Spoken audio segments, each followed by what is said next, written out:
Okay, 8.05. This entire chapter deals with negations. Now, we've already done some. We've used some signs like no and not. And we talked about how you can add that on at the end of the concept, at the end of a sentence, to say, he's really happy, not, or he's really smart, not. And those kind of things. So we're now going to build upon that and do a little bit more complicated stuff using negations and looking a little more closely at sentence structure, basic sentence structure, some of the differences between English and ASL. So the goal of the chapter is really, we're going to take some positive sentences, change them into negatives, and then sign them. Okay. So we're not looking necessarily at starting from scratch of just saying a negative thing. We want to talk through the process of translating a sentence from English to ASL, especially taking a positive statement in English, changing it to a negative statement in English, and then making that into a negative ASL sentence.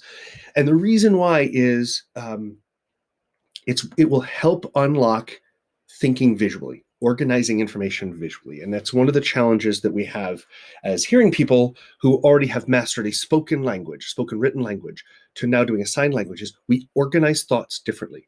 On a simple level, for most of the sentences we've seen, not much of a change. We start getting into more complex ideas, then we really need to start thinking about how to best organize it visually. And it can be very different. You've seen some with agreement verbs and moving things around and, trying to keep that consistent, and how that's something we are not used to in English. I guess if you've done any filmmaking or played with, trying to put together TikToks or Vines, if you're old, or Snapchat, is that sometimes you have to stop and go, wait a minute, that's confusing. How do I fix this? I just saw a TikTok where a person, she was describing how she created a video where every time she moved, it would be a different shot of her. One time with glasses, one time here, I forget what, she had all these different things that would change because she would pause it as she started the move, complete the move with a different, from a different angle. So I think at one point she was turning to the right, and then when she paused it, then she did it so that she was coming in from the left. And when you saw the final product, it looked like a second camera was on her and she turned to face it. So if you've ever looked at how video needs to be changed, storyboarding and things like that, you'll understand that sometimes you have to rearrange things visually to make them make sense. That was a long explanation for something pretty simple. This is the new vocab, all negations. So we know not, we know none. Warn against, wave no. I'm going to put a word to this because I think it makes so much more sense. Nay. Nay, nay, nay, nay, nay, nay, nay. Hold up. I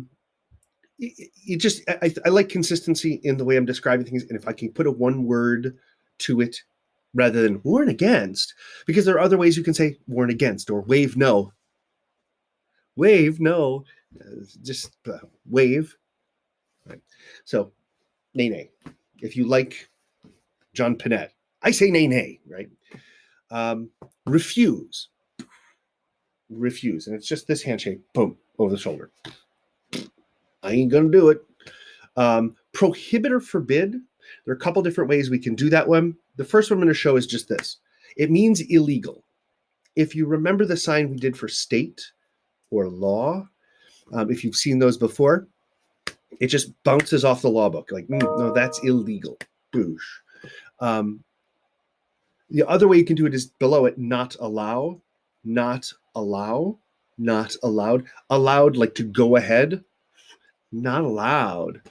I may add some more to this list because we'll get to them later in the chapter, but I think this is a good start. Not yet, we know not yet, right? Don't want, don't know. We also have that one, and don't like. So those are all could be in the same thing. These are the ones that are used in the chapter. Not done, not finished, not ended, so not finished. Similar to not yet finished, right? Not need, and you could, the next one, should not, just reverse those signs. Should not, or I don't need that. Okay, so it's an idea of some of the new concepts we're going to be using. Blah, blah, blah.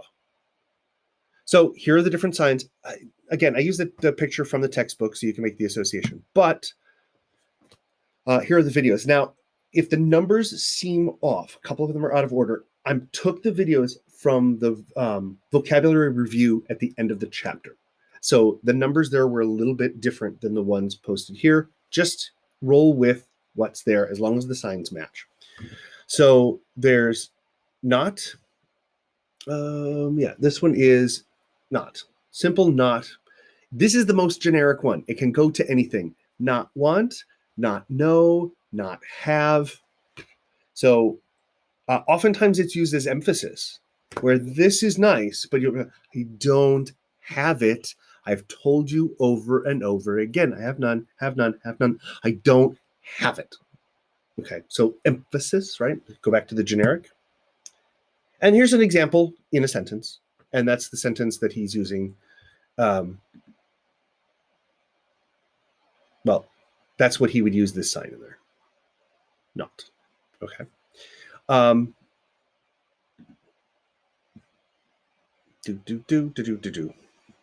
Then to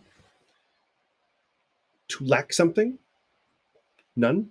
Have none, right? So there's an example sentence in there. If I have videos for those, I will put them in on the appropriate slides. To warn or advise against, nay, right? Don't give out your phone number to that guy. He's a creeper, right? Not yet, not finished. And again, each time you sign these, do the head shake. Don't just do this. Get in the habit of like with the sign for like what, you want to get the facial expression, the eyebrows go down, what, so that you don't go, or you're, hi, what is your name? What?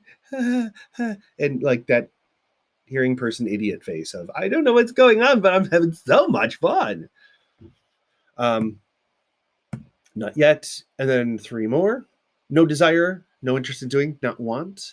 Then forbidden, and then I included both of them in here. So don't want, not, want, don't want. Boom. Prohibit, or not allowed. So I included both of those. Not allowed. Not need. Oh no, this one's refuse. And then we're going to go into, this is a reminder of how to set up positive sentences. And the book, here's 2 examples, something to think about as you're applying these concepts. Now we're getting into the generic grammatical structure of sentences. And I'm going to talk about 2 right now.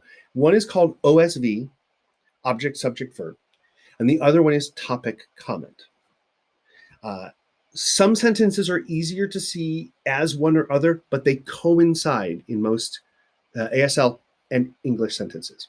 The OSV is what we've called Yoda speak, where you put the object, what you're talking about, the sandwich that you, the subject, ate. Object, sandwich. Subject, you, the person who did the action, the actor. And the action, or the verb, eat. Right? So any lines that you want to pull out from Yoda, by all means, do or do not, there is no try, right?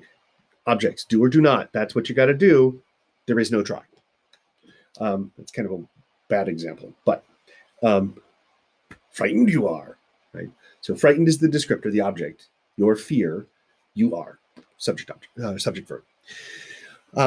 So looking at that, I've got down below time, place, object, subject, verb, modifier, question. Oh, that's a lot to think about. So let's go back up to the translating positive sentences. First thing when you look at it, is there a time? That will come first in almost every sentence, or paragraph or story. Think about every movie you watch. If it's set in a different time than now, right at the beginning of the movie, they're going to establish when it is, right? Rome 1942 or 1942, Rome, Italy. We always tend to set the time first and then the location. So time and location. Because if you were to say Rome, Italy, and then you look and you see gladiators walking by 1985, and then you realize that they're cosplayers dressed up as Roman soldiers, you'd be like, okay, now I'm confused. And I know it doesn't seem like much of a confusion, but if then you're like, I don't trust this filmmaker. He's going to lie to me. So establishing the reality of the sentence, set up the time first so we know what when you're talking about, the location second, where it is this is happening. So we have the frame. Then we're going to look at the topic. And if you look down below, we got time, place, object. The object is whatever thing you're talking about. My nephew eats peas.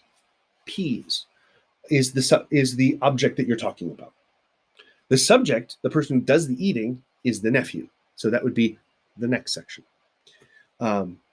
So this is just ways of breaking down a sentence. With these simple ones, not as hard. But when you get into more complex sentences, sometimes there's multiple topics or multiple subjects, multiple objects, multiple verbs. Being able to break them down and say, okay, here's the verbs, here are the times. So, oh, wait a minute, in this sentence, time changes. So I've got one sentence in this time, and then the next phrase is the new time and whatever happens in that new time. So breaking it down into those component parts before you even start signing it is a helpful tool. I do it all the time when I'm translating a play or working on some project, a poem, where time changes in here, so I need to separate those out, 2 new sentences in ASL. Anytime you've got a complex sentence, one that's confusing, break it down into the simplest parts, and that's what you're going to sign, and it will form itself into a larger thought. Anyway, blah, blah, blah. So the topic is what gets affected and the effect. So it could be the concept you're talking about. Movies, I love. House on fire. Right? So you set up the topic, eyebrows go up, boom, boom, boom, boom, that's the topic. And then the comment is whatever you're talking about. In this case, you'd be nodding. Man over there, my eyebrows go up, I set up a topic, is happy, and I'm nodding my head. Topic, comment. Sandwich, I eat. Sandwich, I ate. Finish. So now finish, ate, finish is modifier. So right after subject verb, I eat, finish. If I was asking you, what sandwich did you eat? So I would say sandwich, object. You eat what? Right? So that's the order. It's a simple way of approaching ASL. We can talk more about different sentence structures, but I want you to play around with that object, subject, verb. Yoda speak what you're talking about, then do the description, do the narration. So again, what the book is recommending is look and see if there's time and location. Set them up first. You're going to assign those first. So as you're making notes for yourself, boom, boom, write those 2 in the outline. Then what is the topic? What is it you're talking about? And you can rephrase that and make it in many ways. And we'll talk about that with the nephew eating the peas. That what you'd establish as the topic could be very brief, could be long, depending on how complex the sentence is. Whatever you feel more comfortable about, go for it. I will always recommend start out simple. Go with the simplest way. If it means breaking it up into a couple different little short sentences, do it. Because that will be the building blocks your brain will remember, that when you get into more complex stuff, then you can start shifting those things around and it will give you more flexibility. We do that with English. You think about how If you're like, I need to add length to this paper. It's supposed to be 500 words and I've got 495. And you look at a sentence and go, if I put that in passive voice, that gives me 4 extra words. Then I just need to like add an adjective or an adverb. And then it was a very unique situation as opposed to just a unique situation. And then even if they cross it out and say, you can't be very unique. Unique means it's unique, right? You still had the right word count and you got to knock, you took the points, but you got the threshold. Anyway, blah, blah, blah. I'm babbling. So again, break it down to the simplest things. And then you always end with a confirmation, right? Yeah, he did that. Yeah, he's happy. He's eating. Yeah, great. Okay. Now, here are 2 sample sentences in ASL. Your phone number. Phone number? I have. Or peas? My nephew, and generally you want to set up where he eats. Right? So that's simple. Positive sentences, we've already done lots of those. Now let's look at the negatives. Same basic ideas. You're just going to end with the negation. Simple change, simple thing to play with. And that is the modifier, as you can see, where the blue is on the screen. So again, look at time and location. There's nothing in those first 2 sentences. I'm like, why did they bother picking those as the examples if they're not going to use them? So if, for example, the first sentence was, I didn't have your phone number last night. That's why I couldn't call. Start with, last night, your phone number have none, or just didn't have. So you know what? I'm going to do that. No, I can't because it's the video in there. I don't know why they mention time and location if they're not going to give you examples of that. They do later. But anyway, so time, location, look at time and location. Once you've established whether they're there, then what's the topic? Topic in the first one, your phone number, right? Second one, peas. Or you could say nephew eating peas, because that's the situation you're talking about, right? My nephew eating peas will never happen. So again, that was an example of I made a sentence a bit more complex. I guess, would that count as passive voice? I guess it would count as passive voice. So you can play around with sentence order and sentence grammar, and we do it all the time in English. So this is just a review of all the negatives we know up to now. So we know no, not, none, nay, not yet, refuse, forbidden, illegal, not want, not know, not like, not finish, so not finish, not yet finish, not need, or need not, should not, and not allow. So those are all the ones we're going to be using or that we've learned up till now. So quick review. So we go back to the negatives and what you're going to do. So now we're going to go through, I think there are 12 different sentences here. And I want you to first look at the sentence that's there. The first 2 we've already looked at. I don't have your phone number. What's the time? What's the location? What's the topic? And pick which negation you want to use. Okay. So take a look at the first one, and then that video will show it.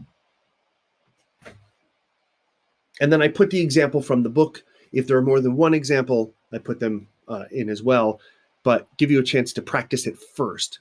Then sign with the video. And if you came up with a different idea, a different way of signing it, by all means, practice it. If you have questions about it, come into my office hours, come into my class session, and we can address specifics. It's rare that you're going to come up with something that's not going to make sense. If it makes sense to you, it should make sense to the person watching it, especially if you're going for it as simple as you can. So your phone number, I don't have, right? And if there was a time, it could be last year, your phone number, I didn't have. If there's no subject, we assume it's you. And you could go a little bit simpler. Your phone number, me have, either not or Me have. No. Did I? That way, it's a question, right? Right? Or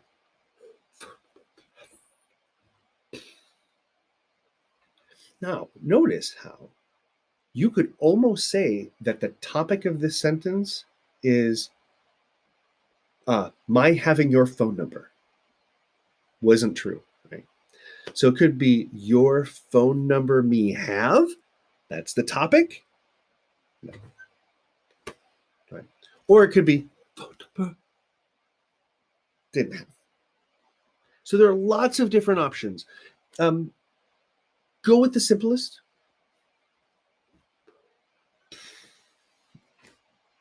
But as you start playing around with it, if you start getting bored like I do, try different things. As with English, if your intention is slightly different than the surface reading of the sentence, you may sign it differently. So it's one of the nice things about the fluidity of ASL is that you can tweak a sentence and make it say whatever you want it to. But that makes it more confusing for ASL 1 and 2 of going, but what's the one right way? My mom always asks me, well, what's the sign for this? And she hates that I say, well, what's your intent? Like, I like mac and cheese. Do you just like it or do you love it? In English, we say, oh, yeah, I like mac and cheese. But what you really mean is, I would kill for mac and cheese. For good mac and cheese, I'm good. Or it could be, I like it. It's okay. So those would each be signed differently. Slightly differently, usually. But anyway, blah, blah, blah. My nephew won't eat peas. So one way you can do it is look at my nephew eats peas, he refuses. So it ends with the won't.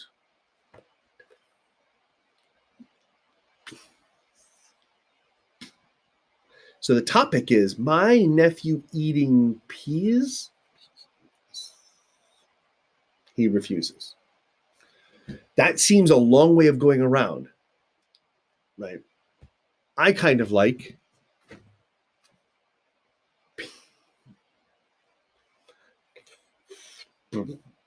peas eat, my nephew refuse. I think that makes more sense and is simpler. But who am I to judge the book for what they write? They think it's one way. Who am I to judge? I will give you another way that you can look at both together. Woo-wah, wee-wah, and there you go.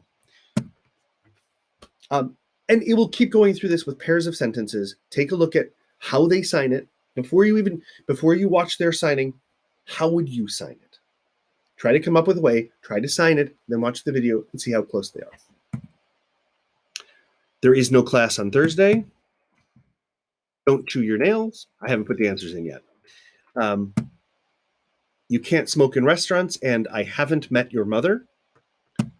I don't know if the show was out by when this came out, or if this predated How I Met Your Mother. I don't know. So you can't smoke in restaurants. I haven't met your mother. Don't forget to bring your book, and I don't want Jack to come.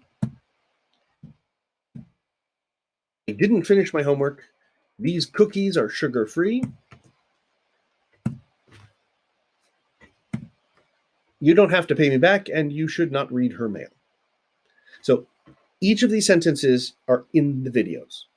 So just watch or look at the next screen, take a look at what the sentence is, try to come up with your own. And I recommend, write down a simple order of sign, following those instructions. Sign it first, then watch the video and see if they're close. And then sign what they sign in the video and see if that makes sense. It should. You don't have to pay me back. You should not read her mail. And again, we have all that vocab. Now, there's no homework. Let me see. I think the homework is really just those negations. There's vocab review, and homework is just observe JT translating the sentences using the negation signs pictured below the sentences. Notice how he raises his brows with the topic and shakes his head with the negation sign. So all that stuff we talked about.